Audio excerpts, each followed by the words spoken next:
जो बच्चे physics chemistry math से पास आउट हैं और वो मेडिकल करना चाहते हैं, और जो बच्चे फिजिक्स केमिस्ट्री मैथ से या फिर बायोलॉजी से ओपन स्कूलिंग किए हैं या फिर प्राइवेट स्कूलिंग किए हैं, वो क्या मेडिकल कर सकते हैं, नीट यूजी का फॉर्म अप्लाई कर सकते हैं, डॉक्टर बन सकते हैं और एडिशनल बायोलॉजी क्या वो ले सकते हैं। तो इस वीडियो में हम वन बाय वन करके जानेंगे और ये आपके लिए गुड न्यूज है, क्योंकि एनएमसी ने आपके लिए एक नया गाइडलाइन, एक नया रूल आपके लिए लेके आया है। तो चलते हैं इस वीडियो में, और तो इस वीडियो को आप लास्ट तक देखिएगा, क्योंकि ये आपके लाइफ को चेंज कर देगा और आपके जितने भी डाउट्स हैं जो कहीं और जगह क्लियर नहीं हो पा रही होगी, तो मैं इस डाउट को क्लियर करूंगा आपके सामने। और जो न्यू एजुकेशन पॉलिसी है वो क्या कहता है एनएमसी और एमसीआई और मेडिकल काउंसिल ऑफ इंडिया और एनएमसी ने जो केस किया हुआ है ऑनरेबल हाई कोर्ट के सामने और फिर अलग अलग हाई कोर्ट में, तो वो डिसीजन आखिर क्या हुआ, वो स्टूडेंट के फेवर में गया या फिर उनके अगेंस्ट में गया, इस वीडियो में हम लोग जानेंगे। तो आप लोगों से रिक्वेस्ट है कि ये आपके लिए काफी इंपॉर्टेंट वीडियो है। तो इस चैनल पे नए हैं तो प्लीज सब्सक्राइब कीजिए, और जो बच्चे आपके साथ स्टडी कर रहे हैं, जो आपके दोस्त हैं जो मेडिकल करना चाहते हैं, उनको प्लीज शेयर कीजिए, क्योंकि ये काफी इंपॉर्टेंट है और लेटेस्ट अपडेट है। क्लियर, चलते हैं।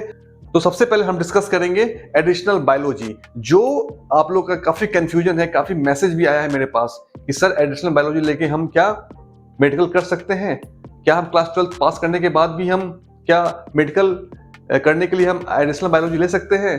तो वो सब के बारे में फटाफट डिस्कस करेंगे और जो भी नोटिस के साथ डिस्कस करेंगे एनएमसी ने क्या कहा है। तो आपको 14 जून 2023 को ये मीटिंग हुआ है, उसका ये नोटिस आया हुआ है। तो पहले क्या था, पहले आपको एलिजिबल होने के लिए नीट के लिए फिजिक्स, केमिस्ट्री, बायोलॉजी और बायोटेक्नोलॉजी एंड इंग्लिश से आपको क्लास 11, 12 पास आउट होना था, और फिजिक्स, केमिस्ट्री, मैथ और एडिशनल बायोलॉजी भी अगर आप ले रहे हैं और इंग्लिश है तो आप एलिजिबल थे, और आप क्लास 12 के बाद भी एडिशनल बायोलॉजी लेते हैं वो भी एलिजिबल थे, बट उसमें कुछ कंडीशन था। ओके, बट वो कंडीशन अब बिल्कुल क्लियर हो गया है कि आप अब बिल्कुल इजिली एडमिशन ले सकते हैं कॉन्फिडेंस के साथ, कहीं आपको कोई दिक्कत नहीं होगी। क्योंकि पहले क्या होता था कि पहले भी एडिशनल बायोलॉजी लोग लेके मेडिकल कर रहे हैं, एडमिशन लिए हुए हैं, लेकिन किसी किसी स्टेट में ये प्रॉब्लम आती थी, क्योंकि जो एनएमसी ने जो केस किया हुआ था इसके अगेंस्ट में कि एडिशनल बायोलॉजी वाले को हम नहीं लेंगे।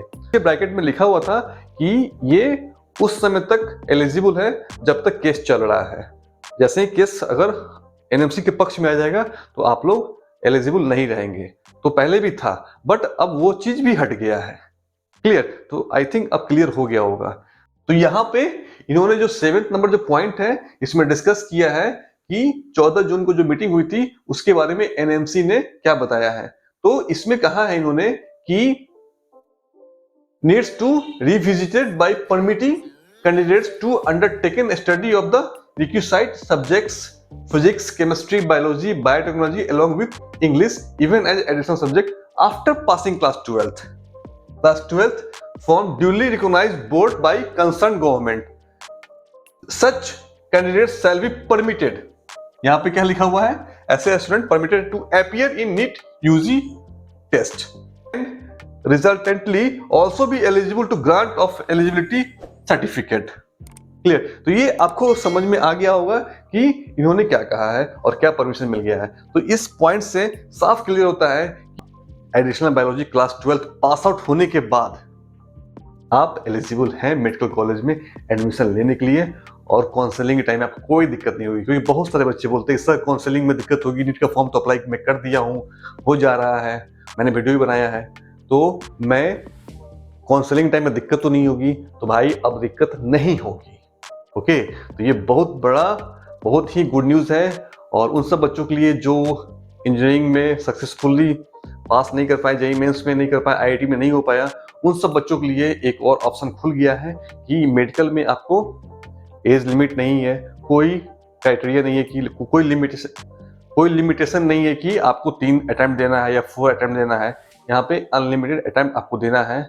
तो इसमें आप अपना फ्यूचर बना सकते हैं, और ये जॉब के साथ साथ एक बिजनेस भी है और इसमें सेवा करने का मौका भी मिलता है। वेरी इंटरेस्टिंग फील्ड है, लाइफ एंजॉय करोगे। तो आप लोग से रिक्वेस्ट है कि जो बच्चे मेडिकल करना चाहते हैं, मैथ से पास आउट हैं, तो प्लीज आ जाइए हमारे पास, कॉन्टेक्ट कीजिए, और कैसे बायोलॉजी आपको लेना है एडिशनल, किस बोर्ड से लेना है, उस सब के बारे में हम आपको बताएंगे और सारा कुछ डिटेल्स लिखा रहेगा डिस्क्रिप्शन में, वो हम बाद में डिस्कस करेंगे। तो ये था पॉइंट जो कि एनएमसी ने कहा है। क्लियर? तो ये गुड न्यूज़ है, तो लाइक कर देना और कमेंट करते रहना। क्लियर? अब यहाँ पे एक पॉइंट और है जो हम डिस्कस कर देते हैं कि अब कुछ बच्चे को लगता है कि सर वो केस जो किया था उसका क्या हुआ, जो एनएमसी ने कोर्ट में केस किया है उसका क्या है। तो उसमें उसका भी यहाँ पे आ गया है कि the present decision shall be applicable retrospectively also on candidates whose application for grant of eligibility certificate have been rejected। तो इस पॉइंट से ये समझ में आता है कि जो बच्चे पहले इनका रिजेक्ट हुआ था उनको अब एक्सेप्ट कर लिया जाएगा। Okay. However, for the purpose of appearing in NEET UG, candidates who became eligible after the date of the present public notice, okay, इस नोटिस के बाद से वो सब एलिजिबल है जो पहले इनका रिजेक्ट हुआ था। जो बच्चे मतलब कि जो बच्चे पहले एडिशनल बायोलॉजी लिए थे वो अब बिना बेहिचक एग्जाम दे सकते हैं नीट का और एडमिशन ले सकते हैं मेडिकल में। ये पॉइंट उनके लिए है। Okay, shall be permitted to appear in NEET UG 2024। Okay, अब एकदम खुल्लम खुल्ला बोल दिया गया है भाई, आप जो पहले वाले हैं वो भी अब अप्लाई कर सकते हैं। Further court cases filed by MCI NMC as before any honourable court, जो एनएमसी ने ऑनरेबल हाई कोर्ट या फिर जो सुप्रीम कोर्ट में जो भी केस फाइल किया था वो अब वो उसने डिसीजन लिया है कि वापस हम ले लेंगे। तो आप लोगों का ये भी क्वेरी क्लियर हो गया कि जो एनएमसी ने जो केस किया था ऑनरेबल हाई कोर्ट में तो वो केस वापस विड्रॉ करेगी। जो लिखा हुआ है in this regard shall be withdrawn and that the current position with the present public notice shall be explained in all pending litigation filed by candidates against MCI NMC।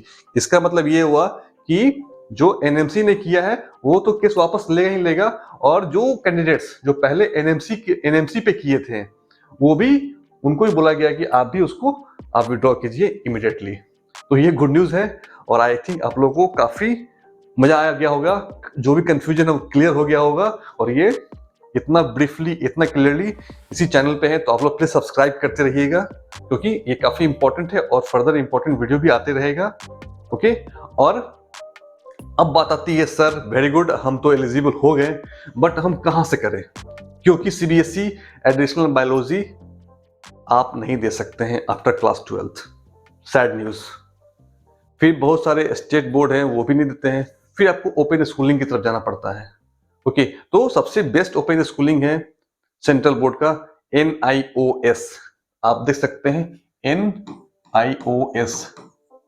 अब कहां से admission लें, तो NIOS बोर्ड से national institute of open schooling, ये central board है। Okay, इसमें आप NIOS आपको एडिशनल बायोलॉजी या फिर कोई भी सब्जेक्ट्स आपको अगर लेना है जो आप क्लास 12 में ले नहीं पाए थे वो यहाँ से लेके आप पास करके आप सिंगल मार्कशीट लेके आप मेडिकल में अपीयर हो सकते हैं, फॉर्म अप्लाई कर सकते हैं, जो पहले हम लोग भी करवा चुके हैं बहुत सारे बच्चे का। क्लियर? तो ये बोर्ड आपके लिए काफी इंपॉर्टेंट है, NIOS बोर्ड से आप कर सकते हैं और मैं इसको प्रेफर करता हूं क्योंकि यहाँ पे हर कुछ टाइमली होता है। और सबसे अच्छी बात क्या है कि जब आपका मेडिकल में क्वालिफाई कर गए और आप जब आपका काउंसलिंग के बाद आपका जो वेरिफिकेशन होगा मार्कशीट का, तो ये वेरिफिकेशन करने में आसानी होती है क्योंकि ये सेंट्रल बोर्ड है और एनटीए भी क्या है सेंट्रल ही हैंडल करता है, तो इजिली आपका वेरिफिकेशन हो जाता है और इसमें कोई दिक्कत नहीं होती है। बट अगर आप स्टेट बोर्ड से करते हैं तो या तो सेशन पीछे आगे हो सकता है या लेट हो सकता है, या फिर आपका मार्कशीट टाइम पे नहीं आएगा, या फिर आपको वेरिफिकेशन करने में सेंट्रल बोर्ड को थोड़ा सा दिक्कत हो सकती है, टाइम लग सकता है। तो सबसे बेस्ट है आपको NIOS board as per my view. Okay, तो आप लोग भी NIOS बोर्ड से एडमिशन ले सकते हैं हमारे थ्रू, और ये आपका व्हाट्सएप नंबर, यहाँ पे व्हाट्सएप कर सकते हैं, ये की क्लासेस है। और जो भी बच्चे इंटरेस्टेड हैं तो वो प्लीज ज्वाइन कर लीजिए, फॉर्म को अप्लाई कर दिए, गूगल फॉर्म है, हमारी टीम आपको कॉल कर लेगी और आपका फॉर्म करेक्टली अप्लाई हो जाएगा बिल्कुल कम फी में। और आपको इंपॉर्टेंट नोट्स, इंपॉर्टेंट क्वेश्चंस और आंसर की आपको दे दिया जाएगा, सिलेबस दे दिया जाएगा और प्रैक्टिकल फाइल भी आपको दे दिया जाएगा कि कैसे आपको फाइल बनाना है। तो हम लोग ने एक चैनल क्रिएट किया है only for NIOS board. Okay, जो जिसका लिंक आपको डिस्क्रिप्शन में दिया है KK for NIOS, KK for NIOS study. तो ये आप लोग इसको सब्सक्राइब कर लीजिए ताकि आपको जो भी एजुकेशन से रिलेटेड, NIOS से रिलेटेड जो भी है इस पे आएगा। तो ये जस्ट क्रिएट हुआ है, तो आप लोग सब्सक्राइब करके रखिए, आपको अपडेट मिलना शुरू हो जाएगा। लिंक दिया हुआ डिस्क्रिप्शन में।